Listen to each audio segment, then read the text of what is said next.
Hi guys, it's Adam7 Fish Tanks, and today we're going over the evolution of my fish tank. Basically, I'm going to be going from the beginning to the current setup at the moment and what's going to be happening in the future. I'm going to be talking about the fish that I've kept in the past, the things that I learned, and also the way that I fought at the time compared to now. So I hope you enjoy the video and let's get into this. So yeah, this is basically the setup I had right at the very beginning. I had the stereotypical SpongeBob tank. However, I did have live plants, so that was a cool thing that I'd researched, and I did do some research, to be fair, so I'll give it to myself. I looked into it before even getting a tank, so I got some advice from the workers at Pets at Home, and they basically told me that small stocking was the best option. So again, I did receive some good advice early on in the hobby. However, as time passed throughout the hobby, I did tend to get some more impulsive decisions, so I ended up deciding to get myself a fighter fish, and that's where it ended up leading me on to getting a bigger tank, with that being the Fluval Flex 15 gallon. As you can tell, I had no clue on how to aquascape at the time, so it was just kind of very random plants scattered everywhere. I mean, the substrate was cool, but again, the rock work wasn't great. So we move on forward, skipping ahead, and the Amazon sword that I bought decided to completely take over the tank, which it was a really cool plant and was massive, but again, no aquascaping at all. And we come onto this, and this was gorgeous.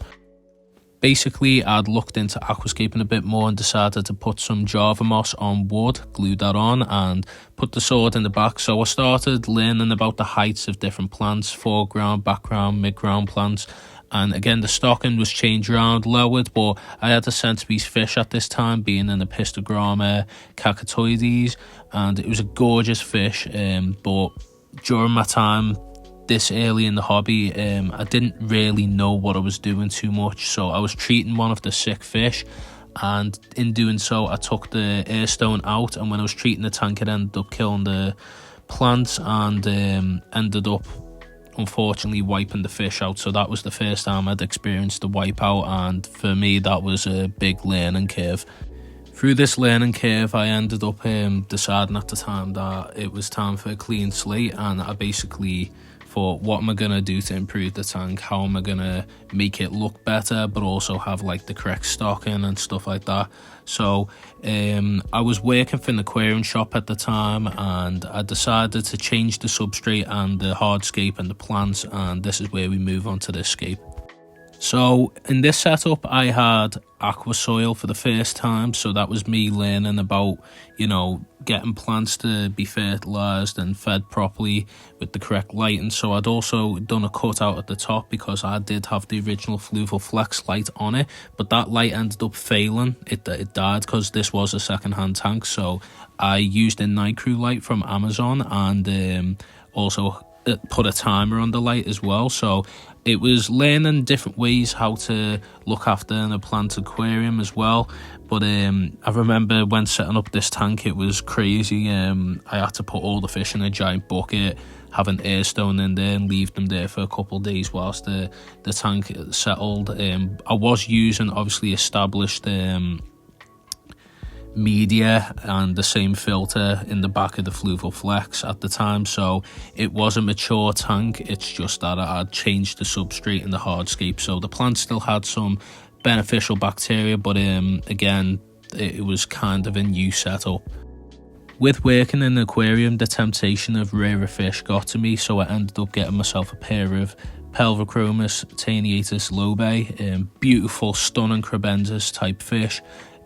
Gorgeous, as you can see them roam around in the front of the tank. Where you've also got the gold laser corridors as well. I've still got 3 of them at this moment in time as well, so they've lasted me a long period of time, in all fairness.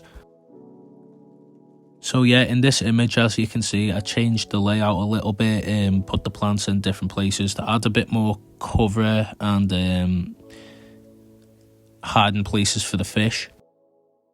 So in this upcoming transitional period, I got more into aquascaping, and I went to Finest Fest, the first ever one they done at Finest Aquatics, and got to meet George Farmer, where he done a live aquascaping tutorial in front of a crowd of people, and watching a lot more of his videos and the way he aquascape, the Fluval Flex 15, I was influenced to rescape the tank, so I decided to replant it and change it round. So as you can see, I had a bit more of a rock structure with a cave in the middle, the plants in the corner, and I also had CO2 at the time as well injected, but it wasn't the traditional one. It was more of like a bottle that you could squeeze it into the tank. So with this period, I see this as another transitional period. Basically, when I changed the tank round, I also added a Hillstream Loach into the tank, thinking it was a good idea. And I heard that they can live at higher temperatures. I'd watched it on Aquarium Co-op's channel where they'd kept Hillstream Loaches in a big setup with warmer water, but it didn't work out, unfortunately. The fish had passed away pretty much the day after. I don't know if it had a disease or something like that, so I got a replacement one, and this is where the issue started. I basically woke up to the fish being dead, but also had a domino effect of the weeks following. I had like a lot of fish pass away. It was a hard period again for me in the hobby, where I had to kind of stay strong and realise that there's a chance to bounce back like I did in the past. But also because of this, I did lose my pair of cremensis, and for me that was really hard because they were my favourite centrepiece fish I've ever kept. I'd love to keep them again, but they were very personable, they were named and everything. Since then, I find it hard to name fish, so again, it was a hard and difficult period. So I ended up transitioning to keeping a smaller dwarf cichlid, being Nanochromis transvestiitis, as you can see here, and they were gorgeous fish. But with this setup, I struggled with the aging aqua soil, so I decided to change that out and opt for sand. All the fish are in there. The tank is completely empty. All the soil's in there. There's the back panel, all the rocks.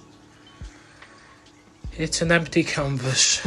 I just need to empty the rest of the dirt out to the bottom and then get started. Through my previous experiences as well, having a clean slate and changing the tank out and only being limited to the one tank, my room was being decorated at the time, which allowed me to have a lot more space to operate and be able to take stuff out, scape the tank the way I wanted it to look and stuff like that. So this time around I decided to stop having just rock as the hardscape, but decided to have wood as the centerpiece of the hardscape.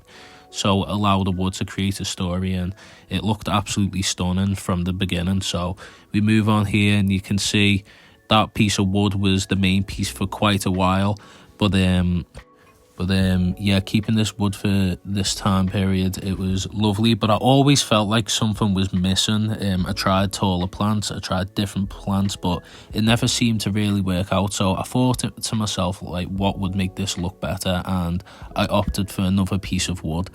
And yeah, basically this extra piece of wood allowed a bit more coverage, but in having the wood set up like this, I don't know why all the schooling fish decided to become very shy and not come out as often, and it kind of like took away from the fish keeping aspect. And this is where like I had that moment of realization that I want to hybridize the aquascaping and fish keeping a lot more, so I thought it out a lot more. And yeah, this brings us close to where we almost are now. Basically I changed it round, had like a cave in the middle, the wood is the centerpiece, but I'd flipped it round and made it in a certain way to look like this. However, with this setup, again, something just felt missing, so I changed it round to have that wood in the back, and that gave the extra height that I needed in the tank. It created that angles, and having a conversation with a friend of mine named Michael, Aquascape in Liverpool, he told me to move the wood and the rocks further into the left hand corner.